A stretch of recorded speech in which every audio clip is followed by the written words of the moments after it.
Emigranti shqiptar i nxori nga lumi 2 fëmijët, pësojnë vdekje klinike. Prindërit e tyre vendosën t'i dhurojnë organet. Sipas mediave greke, prindrit e Spirosit, 14 vjeçar, i cili u hodh në lumë për të shpëtuar shokun e tij që po mbujtej, 12 vjeçarin Kloen shqiptar, kanë vendosur dhurojnë organet të fëmijëve të tyre. Në lumin ku ranë 2 nxënësit, miqtë e tyre kanë lënë lule, ndërsa atje u gjet edhe emigranti shqiptar Levjan Goga, i cili u zhyt në ujë për t'i nxjerrë fëmijët.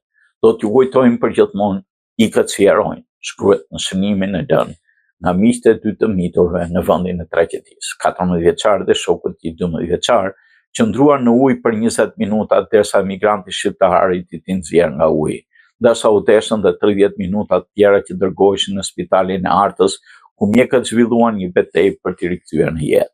Ata u transferuan më pas në spitalin në Rios, ku trajtuan në kujdes intensiv në gjendje kritike.